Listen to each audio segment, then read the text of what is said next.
Hola chicos, buenas noches, bienvenidos a todos, j'espère que vous allez bien.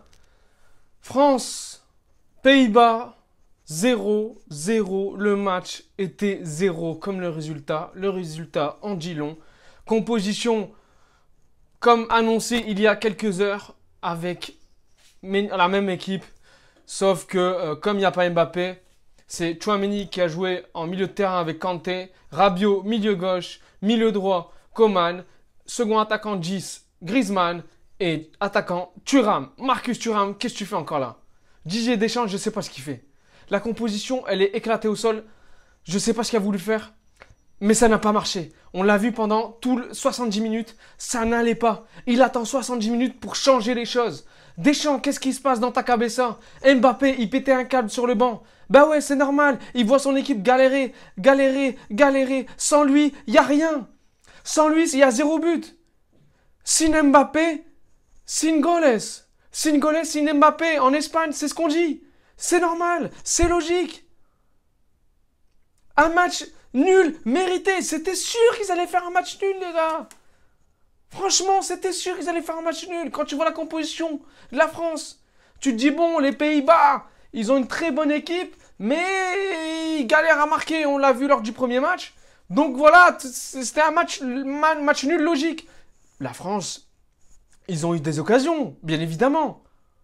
Mais il manquait quelque chose devant. Il manquait un peu de chance. Parfois, c'était Thuram. Parfois, c'était Griezmann sur la passe de Kanté à un moment. Le hors-jeu. Est-ce qu'il y a hors-jeu sur Xavi Simons? Parce que le joueur, bon, il évite la balle. Il y aura toujours discussion sur ce genre d'occasion. Pour moi, il y a peut-être but, mais on l'a vu lors des matchs. Des fois, il y a but, des fois, il n'y a pas but. Donc là, cette règle, moi, je ne saurais vous dire s'il y a but ou pas. Il y a sifflé, pas but. On est resté 10 minutes en train d'attendre et stressé. Finalement, il n'y a pas eu but. But annulé pour les Pays-Bas. Mais ça a foutu un coup de pression pour la France. Ils se sont un peu réveillés. Deschamps, ça lui a mis un coup de pression. Il a fait rentrer Giroud. Il a fait rentrer Kingsley Coman. Mais malheureusement, l'entrée de Giroud et de Coman n'a pas changé les choses.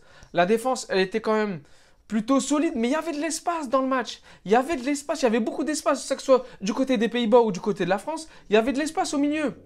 Certes, il y avait plus d'espace côté Pays-Bas parce qu'au milieu, il n'y avait pas d'agressivité, il n'y avait pas un vrai 6, il n'y avait pas De Jong, un créateur, un gardeur de ballon.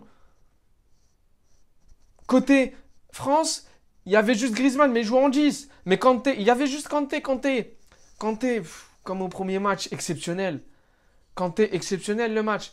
Encore une fois, je ne sais pas qui a été élu homme du match, mais pour moi, c'est N'Golo Kanté. Parce que côté Pays-Bas, il n'y en a aucun qui m'a tapé dans l'œil. Côté France, c'est N'Golo Kanté dans sa conduite de patte. Peut-être Griezmann à la rigueur. Mais bon, Griezmann, il a quand même raté des occasions où normalement il doit les finir sur la passe de Kanté. Normalement, il y a but. L'action, elle était magnifique. Une, deux, pas. Il y a jeu de transition. C'était parfait. Mais malheureusement, la finition, malheureusement, c'était le tir. Il était au bout du pied de Griezmann et il n'a pas pu armer la frappe. Il n'a pas pu tirer comme il fallait. Et malheureusement, le gardien, il l'a arrêté difficilement et ça part en corner.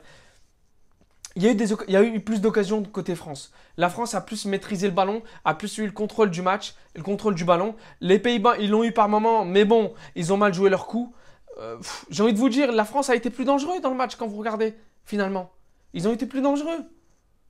Ils ont eu peut-être un peu plus de possession que le Pays-Bas.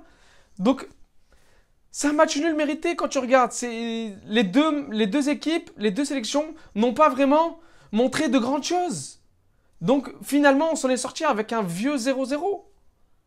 Et c'est un vieux 0-0 plutôt logique parce qu'il n'y a pas eu d'étincelle, que ce soit d'un côté ou d'un autre. Voilà.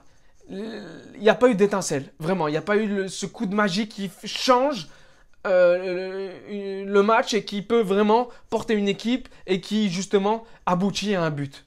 C'est ce qui a manqué ce soir. C'est cette petite étincelle qui fait que il y a but à la fin.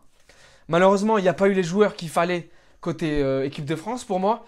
Barcola, il doit jouer côté gauche à la place de Rabiot. Je ne sais pas ce qu'il fait. Thuram, il ne doit pas jouer parce que Giroud, il a fait plus que lui. Thuram, il a eu 2 occasions. Mais vous allez me dire, Thuram, Mais Thuram, il doit pas jouer, Thuram. Marcus Thuram ne doit pas jouer. C'est un balochard, ce mec. C'est un balochard. Voilà, c'est vraiment un balochard. J'ai pas envie d'aller plus loin que ça. C'est un balochard. Il doit pas jouer. C'est un match plutôt frustrant pour la France également. Parce que tu te dis, ils ont eu plus d'occasions pour marquer. Et ça n'a pas été au bout. Griezmann, pour moi, c'était le mec le plus dangereux côté France. Avec N'Golo Kanté qui gardait quand même le ballon également. Ça jouait bien entre les deux et ça combinait bien. Tchouaméni a fait un bon match. La défense de la France, ils ont fait un bon match. Même si parfois il laissait un peu d'espace. Koundé, il a été excellent. Théo Hernandez, je trouvais qu'au niveau de son... Théo Hernandez, en fait, il n'amenait pas... En fait, il manquait de jus. Le premier match, il y avait plus de Théo Hernandez. C'est-à-dire qu'il y avait plus de percussions, il y avait plus d'agressivité, il portait plus le ballon. Là, ce soir, il n'a pas porté beaucoup le ballon quand vous regardez Théo Hernandez. Il n'a pas eu beaucoup d'occasions sur le côté gauche. Ça a joué plutôt côté droit, côté Dembélé. Et je pense que c'est à cause de Rabiot que Théo Hernandez n'a pas pu montrer la même prestation que le premier match face à l'Autriche. L'Autriche. L'Autriche, coup de pression de la part de la Pologne. L'Autriche qui s'impose 3-1. Ils ont joué juste avant, à 18h. L'Autriche qui gagne 3-1 grâce à Arnautovic. Sapitzer. Le défenseur de l'Autriche qui sort, Danso. Danso, quand tu regardes, c'est le meilleur défenseur de l'Autriche. Parce que l'autre défenseur, je ne sais plus comment il s'appelle également, il a fait un mauvais match. Pour moi, il a fait un mauvais match. Je ne sais plus le numéro 12 ou 16. Il a fait un mauvais match. L'Autriche, ils ont joué 15 minutes. Totalement. Ils ont marqué dans les 15 minutes. Sur une touche tête du défenseur central. Par la suite, il est sorti et du coup, Danso est rentré en deuxième mi-temps. Mais ils ont marqué 15 minutes.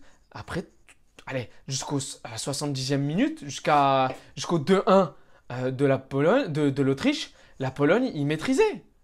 Ils maîtrisaient le match. Franchement, ils ont eu beaucoup d'occasions. Ils ont très bien joué. Ils ont mis vraiment en difficulté l'Autriche. L'Autriche, je ne les ai pas vus mis en difficulté comme ça contre la France. Donc la Pologne, ils ont fait un bon match. Et quand tu regardes le résultat 3-1, c'était pas mérité en fait. L'Autriche, ils ont lâché pendant plus de 45 minutes. Et quand tu regardes le résultat, tu te dis, il y a eu un sursaut d'orgueil. Il y a eu un sursaut d'orgueil, il y a eu un réveil en fait. Et le réveil était vraiment côté Autriche. Parce que l'entrée de Lewandowski, ça faisait 1-1 à l'entrée de Lewandowski. 5-10 minutes après, 2-1 pour l'Autriche.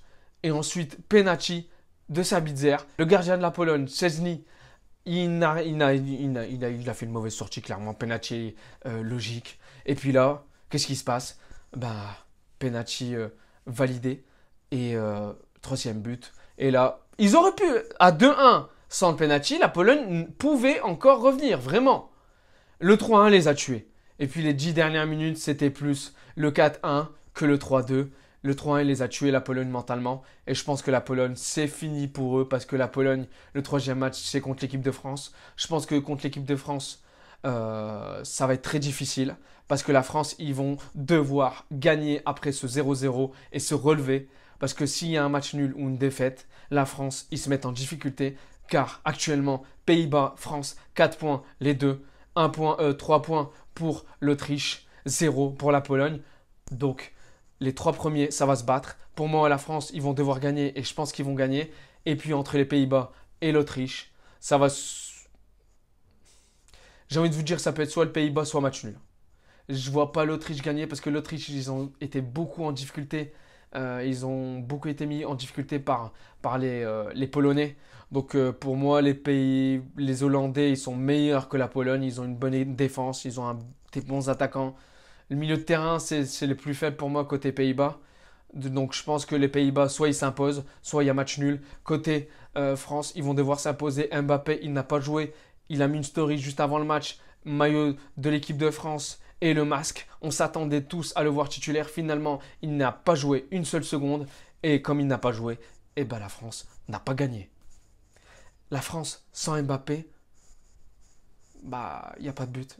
Il n'y a pas de but, il n'y a pas de danger. Il y a eu du danger, hein, mais il manquait quand même quelque chose devant côté France. Et c'est ça qui a vraiment pêché. C'est vraiment l'attaque en équipe de France parce que le milieu de terrain, il se gère. La défense, elle se gère. Maignan, il a fait des arrêts incroyables. Il s'est géré également. Il a fait un taf incroyable. Ce qui manque, c'est la finition devant. Thuram, Griezmann, ça suffit pas. Dembélé également. Frappe, un moment de Dembélé au-dessus. Mis à part ça, il y a eu quelques provocations de Dembélé, mais sans plus. Par moment, Rabiot, il centre, il n'y a personne pour couper la ligne et mettre le ballon dans le but. Donc voilà, chicos. J'ai envie de vous dire que la Pologne, dernier du classement, et ça va se jouer entre les Pays-Bas et la France pour la première place. Je pense que les Pays-Bas vont gagner contre l'Autriche. L'Autriche, ils vont quand même mettre en difficulté les Pays-Bas. Je vois peut-être un 2-1 pour les Pays-Bas. Ou les deux équipes marquent pour moi parce que quand tu... Ah, quoique... Ça peut être un 1-0 pour les Pays-Bas. Mais l'Autriche, ils ont quand même des bons attaquants. L'Autriche, ils peuvent vraiment mettre en difficulté la défense des Pays-Bas. Donc je pense que... Il y aura des buts. Il y aura plus de 2 buts dans le match côté Pays-Bas-Autriche. La France, ils ont intérêt à se gérer. Ils ont intérêt à se gérer avant les huitièmes de finale. Parce que ça va être très compliqué pour eux.